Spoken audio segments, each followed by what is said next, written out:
ആ സമയത്ത് തോന്നുന്നത് അത് നമുക്ക് ഇപ്പൊ ഒന്നും പറയാൻ പറ്റില്ല. ആ സമയത്ത് എന്താ നമ്മുടെ നാം എന്ന് പറയുന്നത് അതേ പറയാൻ പറ്റും. മുൻകൂട്ടി ഒന്നും പറയാൻ പറ്റില്ല. ആർക്കും പറയാൻ പറ്റില്ല. ഒരാൾക്കും പറയാൻ പറ്റില്ല. അതാ പ്രത്യേക ഒരു ഇതാണ് അതിൻ്റെ അത്. ആ സമയത്ത് നമ്മുടെ നാവിന്ന് എന്താ വരിക അതന്നെ. അത് തീർച്ചയായിട്ടും. അല്ലാതെ നമ്മളല്ല. നമുക്കതിൽ പറയാൻ എന്താ പറ്റണേ?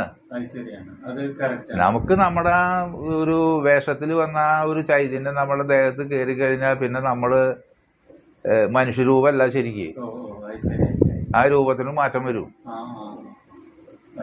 അതിനിപ്പോ അങ്ങനെ കാണണമെന്ന് വെച്ചിട്ടുണ്ടെങ്കിൽ ഇവിടെ നിയോഗം ഉണ്ടാകുമ്പോഴേ അത് കാണാൻ പറ്റുള്ളൂ, അല്ലാതെ അറിയാൻ പറ്റില്ല. ഇത് പറഞ്ഞാൽ മനസ്സിലാവില്ല. പിന്നെ ഇത് എന്താ മുൻകൂട്ടിയിട്ട് നമ്മൾ പറയാൻ വേണ്ടി ഒരാൾ പറഞ്ഞാൽ അത് നടക്കില്ല. ഇപ്പൊ ഒരാള് പറയാണ് ആ ദേശക്കാരോട് ഇന്നമാതിരി പറയണ അതും നടക്കില്ല. ഇത് അപ്പൊ ആ സമയത്ത് നമുക്ക് എന്താ വരിക? അത് നമ്മുടെ നാം വരും. അത് ഓട്ടോമാറ്റിക്കായിട്ട് വരും. അല്ലാണ്ട്